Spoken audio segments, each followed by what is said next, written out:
urang pijen dina tempatna. Naon namina, naon namina, tempat sampah, wadah runtah, karanca, karanca.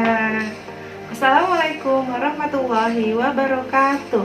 Apa kabar teman-teman semua yang ada di rumah? Semua dalam keadaan sehat kan? Alhamdulillah, luar biasa. Allahu Akbar. Siapa tahu sekarang minggu keberapa? Minggu keberapa? Iya, betul sekali. Minggu ini adalah minggu ke-10. Nah, ada 10 minggunya, sudah minggu ke-10.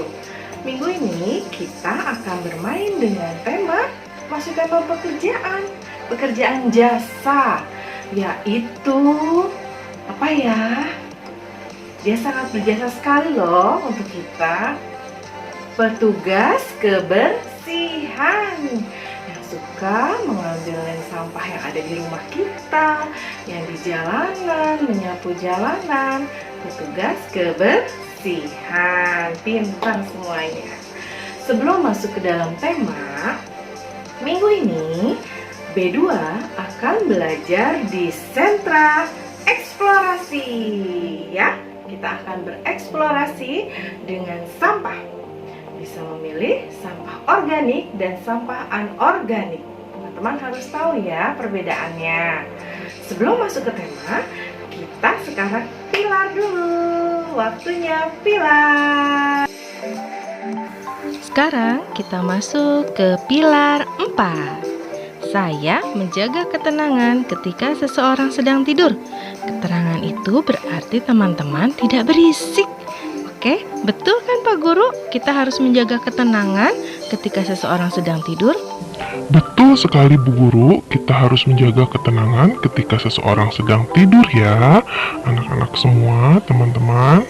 Selanjutnya, saya bersikap tertib ketika menonton pertunjukan. Nah, ketika menonton pertunjukan, kita harus tertib, duduk dan dengarkan. Iya, betul sekali. Ketika menonton pertunjukan, teman-teman harus duduk dan memperhatikan. Ya, itu adalah sikap yang sopan. Kita menonton dengan tertib pertunjukannya sampai dengan selesai. Teman-teman, semua bisa kan melakukannya ketika menonton pertunjukan? Lihat dari kedua gambar, yang atas dan yang bawah. Mana perbuatan yang sopan dan mana perbuatan yang kurang sopan? Iya, yang atas yang sopan, dia memperhatikan dengan baik ya teman-teman semua. Hebat. Nah Bu Guru, selanjutnya adalah saya menjaga ketenangan dan ketertiban di dalam perpustakaan. Perpustakaan adalah tempat kita untuk membaca dan meminjam buku ya teman-teman. Jadi teman-teman kalau di dalam perpustakaan harus tertib dan tenang. Betul tidak Bu Guru? Betul sekali Pak Guru, di dalam perpustakaan kita harus tertib dan tenang ketika membaca buku ya teman-teman. Siapa yang sudah pernah ke perpustakaan? Saya juga menjaga ketenangan ketika di rumah sakit. Ketika kita sedang menengok teman, keluarga, atau siapapun yang sakit ke rumah sakit, kita harus tenang. Boleh tidak berteriak-teriak Pak Guru? Wah, kasihan dong Bu Guru kalau berteriak-teriak di dalam rumah sakit. Kan di dalam rumah sakit itu banyak yang sakit. Jadi teman-teman harus menjaga ketenangan di rumah sakit. Bisa kan teman-teman ketika menjenguk untuk bersikap tenang dan sopan? Begitu pula ketika kita sedang bermain sepeda. Saya menghormati pejalan kaki ketika sedang bermain sepeda. Jadi ketika kita bersepeda, kita berjalan santai saja. Apalagi kalau banyak pejalan kaki yang sedang bermain di jalanan atau sedang berjalan. Jadi teman-teman harus menghormati yang berjalan ya. Semua pasti bisa karena semua suka bermain sepeda. Pintar ya. Sekarang Pak Guru mau bertanya nih, kenapa ya kita tidak boleh menerima panggilan telepon atau mengangkat telepon di tempat-tempat seperti perpustakaan, pertunjukan atau bioskop, masjid, ruang kelas? Karena bisa mengganggu orang di sekitar kita yang butuh ketenangan. Ya teman-teman. Ya, tadi teman-teman sudah menyaksikan tentang pilar keempat. Itu adalah pilar keempat bagian yang terakhir ya. Minggu depan kita sudah ganti lagi pilarnya. Seru tidak? Alhamdulillah kalau teman-teman semua suka. Selanjutnya kita masuk ke dalam tema ya. Tema minggu ini di B2 Sentra Eksplorasi kita akan bermain dan mengeksplor tentang petugas kebersihan. Teman-teman tahu semua petugas kebersihan itu tugasnya ngapain? Betul, ngambilin sampah, kemudian menyapu jalanan, iya, menjaga supaya lingkungan kita menjadi bersih. Betul sekali. Nih, kalau sudah dibawa dalam truk, kemudian sampah-sampah itu dibawa kemana? Oleh petugas kebersihan. Iya, ke tempat pembuangan akhir. Di sana nanti dikumpulkan, dipilah-pilah juga. Banyak juga orang-orang yang mencari sampah-sampah plastik, sampah-sampah yang misalnya sudah tidak bisa dipakai lagi dan dapat didaur ulang ya teman-teman ya. Nah, teman-teman, kita lihat dulu yuk video tentang petugas kebersihan.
melihat videonya? Bagaimana? Iya, teman-teman jadi tahu ya, tugas dari petugas kebersihan itu ngapain aja. Mereka rela loh teman-teman, kotor-kotoran, menahan bau yang sangat tidak sedap sekali, bau sekali, demi membersihkan lingkungan kita, demi mengambil sampah-sampah yang ada di rumah kita. Teman-teman harus menghargai ya petugas-petugas kebersihan itu. Misalnya kalau ketika sedang ngambil sampah nih ke rumah teman-teman, boleh diberikan kue, boleh diberikan minuman. Itu tandanya teman-teman menghargai petugas kebersihan. Berarti teman-teman dermawan, hebat, pinter semuanya. Ya, kegiatan kita minggu ini yang pertama yaitu teman-teman harus tahu tentang sampah organik dan sampah anorganik ya. Kita lihat dulu videonya tentang sampah organik dan sampah anorganik. Apa itu sampah organik dan anorganik? Tahukah kamu kalau sampah itu terbagi menjadi beberapa kategori? Yang dimaksud dengan sampah itu sendiri adalah material sisa yang sudah tidak diinginkan lagi setelah berakhirnya suatu proses. Contohnya, seperti saat kamu mencuci tangan dan mengelap tanganmu dengan tisu. Setelah itu, tisu tersebut tidak terpakai kembali. Secara umum, sampah dibagi menjadi dua kategori, yaitu sampah organik dan anorganik. Sampah organik adalah sampah yang mudah membusuk atau dapat terurai dengan sendirinya, seperti sayuran, daging, buah-buahan, atau kita sering menyebutnya dengan sampah dapur. Selain itu juga daun-daun kering, ranting pohon, hingga kotoran hewan termasuk dalam kategori sampah organik. Sedangkan sampah anorganik adalah sampah yang tidak dapat membusuk. Dengan kata lain, membutuhkan bantuan bahan lain untuk dapat mengolah sampah anorganik. Contohnya, botol bekas air mineral, kantong plastik, kaleng, kaca, dan lain sebagainya. Selain kedua jenis tersebut, terdapat juga jenis ketiga, yaitu B3, atau yang dikenal dengan bahan berbahaya beracun. Biasanya sampah yang termasuk dalam kategori B3 ini adalah pembersih lantai, kamper, oli, baterai, aerosol, hingga obat anti nyamuk, dan lain sebagainya. Alasan utama barang-barang tersebut termasuk dalam sampah B3 adalah karena beracun, mudah terbakar, atau mudah meledak. Sudah siapkah kamu memilah sampah?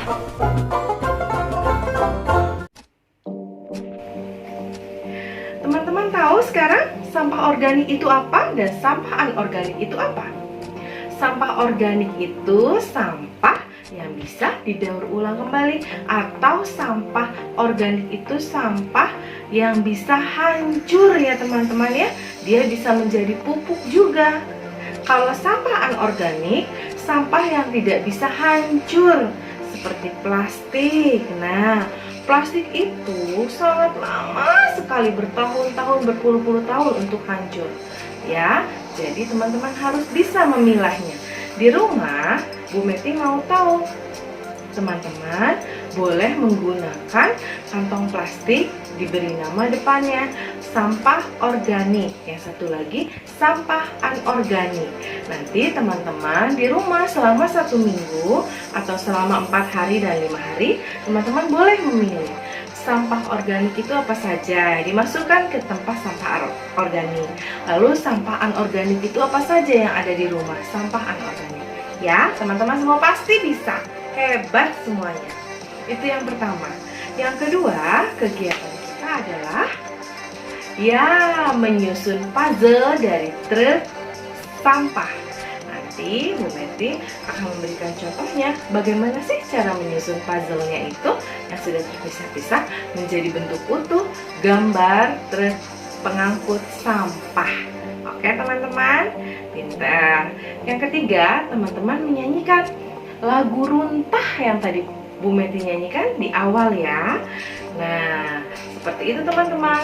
Tapi ingat, kalau teman-teman sudah memilih-milih sampah organik dan sampah anorganik, kalau teman-teman sudah membuang sampah, teman-teman sudah mengerjakan sesuatu menggunakan tangan, jangan lupa untuk cuci tangan.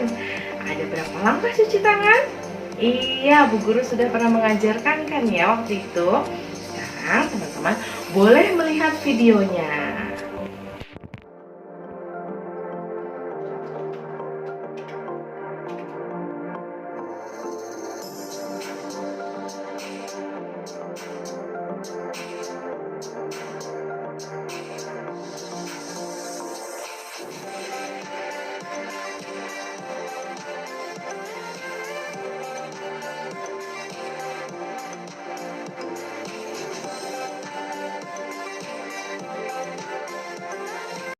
Kenapa harus cuci tangan? Ayo cuci tangan dulu. Seringkali kita diingatkan untuk mencuci tangan. Ini dia alasannya.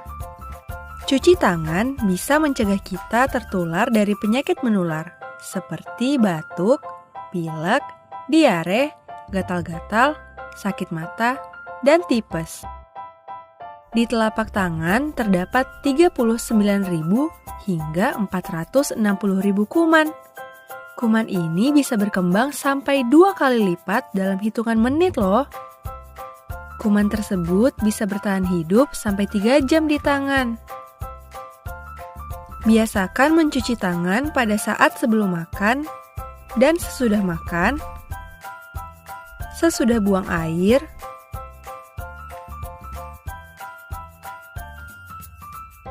sesudah batuk atau bersin,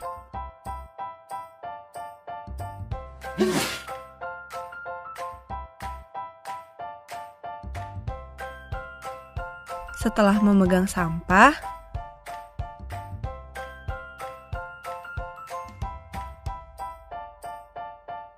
setelah memegang uang, setelah memegang hewan, atau sesudah membersihkan kotoran hewan. Mencuci tangan harus menggunakan sabun. Tak hanya bagian telapak tangan loh, tapi sabun itu harus menjangkau punggung tangan,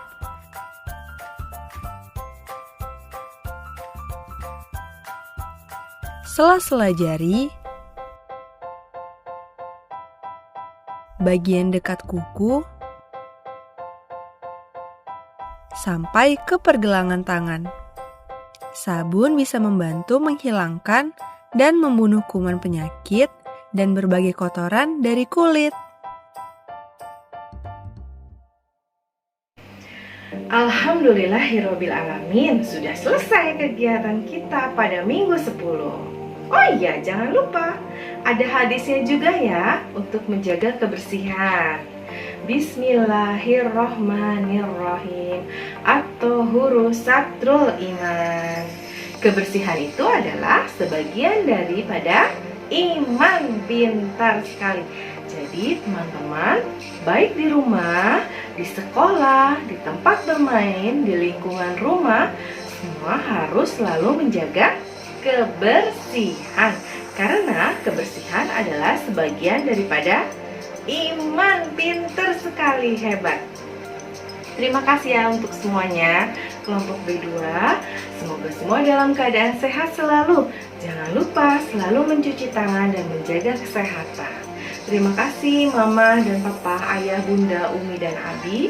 Mami, Papi, terima kasih untuk mendampingi teman-teman yang ada di rumah selama PJJ online ini. Sampai bertemu lagi di minggu berikutnya. Dadah. Wassalamualaikum warahmatullahi wabarakatuh.